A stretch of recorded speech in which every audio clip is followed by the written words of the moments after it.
જય કિસાન મિત્રો, આજે 31 ડિસેમ્બર 2025 નો દિવસ હું અને આપણા સૌના લોકપ્રિય યુવા નેતા ખેડૂતોની લડાઈ લડતા જેઓ હજુ પણ જેલમાં છે એવા પ્રવીણભાઈ રામના પિતા શ્રી ભોજાભાઈ, અન્ય પરિવારના સભ્યો આજે બધા અમે ભેગા મળી રાજકોટ જેલ ખાતે પ્રવીણભાઈ રામના જન્મદિવસ નિમિત્તે તેમને વાત કરી, રૂબરૂ મળી, એમને શુભેચ્છા પાઠવી, એમના ખબર અંતર, સ્વાસ્થ્ય પૂછવા માટે આવ્યા હતા.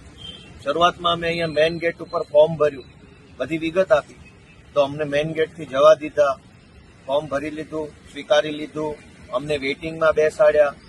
અને ત્યાર પછી જ્યારે વારો આવવાનું નક્કી થયું ત્યારે અંદરના અધિકારી એવું કીધું કે ગોપાલ ઇટાલિયાને મળવા દેવામાં નહીં આવે, અથવા તો તમને બધાને મળવા દેવામાં નહીં આવે જો તમે ગોપાલનો આગ્રહ રાખશો તો.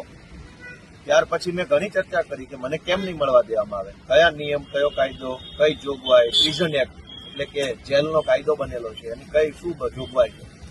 તો અધિકારીએ મૌખિક રીતે બસ અમે કીધું છે એટલે તમને નહીં મળવા દઈએ, અમને ઉપરથી કહેવામાં આવ્યું. એક જ વાતનું રટણ ચાલુ રાખ્યું. મેં ઘણી બધી વિનંતી કરી, રજૂઆત કરી કે કોઈ નીતિ નિયમ પ્રમાણે હોય તો કંઈ વાંધો નથી, પણ હવે મારી વાત માન્યા નહીં. ત્યારબાદ મેં એવું કીધું કે હું વકીલ તરીકે મળવા માંગુ છું.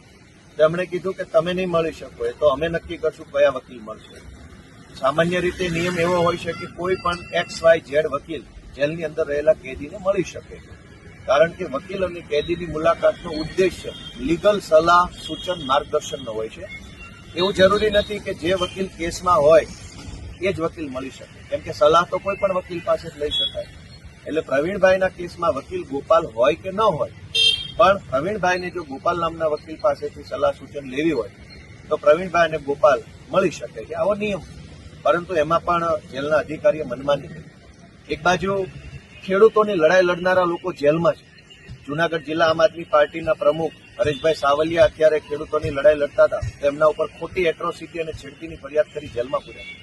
પ્રવીણભાઈ રામ અત્યારે જેલમાં છે, રાજુભાઈ કરપડા જેલમાં છે, પણ ગુજરાતને ડ્રગ્સ વેચી અને બરબાદ કરનારા લોકો અત્યારે મહેલમાં છે, મજામાં છે, ખુશ છે.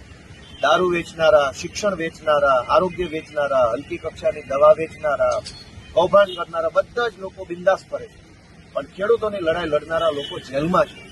પ્રવીણભાઈ રામની બાબતમાં તો પ્રવીણભાઈના ઘરે દીકરાનો જન્મ થયો અને એનો પહેલો જન્મદિવસ હમણાં જ ગયો, તો પહેલો જન્મદિવસ ઉજવવા માટે પણ પ્રવીણભાઈ હાજર ન હતા. એ ખરેખર ખૂબ જ આપણા માટે ખેદનો વિષય છે. આજે પ્રવીણભાઈનો જન્મદિવસ છે, છતાંય પ્રવીણભાઈ જેલમાં છે, ખેડૂતો માટે લડાઈ લડતા નથી.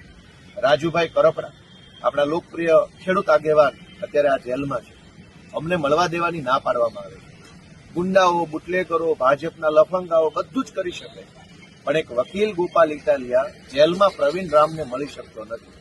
ગુજરાતમાં આ હદે તાનાશાહી અને ગુંડાગીરી ફરતી રહી. આજે આટલો સરસ દિવસ છે, ભલે પ્રવીણભાઈ જેલમાં તો જેલમાં, પણ એનો જન્મદિવસ છે, એમનો પરિવાર મળવા આવ્યો છે, હું આવ્યો છું મળવા, પણ અમે કોઈ આજે પ્રવીણભાઈ રામને જેલમાં મળી શક્યા નથી, કારણ કે ઉપરથી ના પાડી. તો મિત્રો, મારી એટલી જ બધાને વિનંતી છે કે આ ઉપર છે કોણ, અને ઉપર બેઠેલો માણસ જો આવો અન્યાય અને અત્યાચાર કરતો હોય તો ગુજરાતની જનતાની આત્મા જાગવો જોઈએ જનતાનો, એવી મારી વિનંતી છે બધાને. આજે હું પ્રવીણભાઈ રામને જન્મદિવસની હૃદયપૂર્વકની ખૂબ ખૂબ શુભકામનાઓ પાઠવું છું.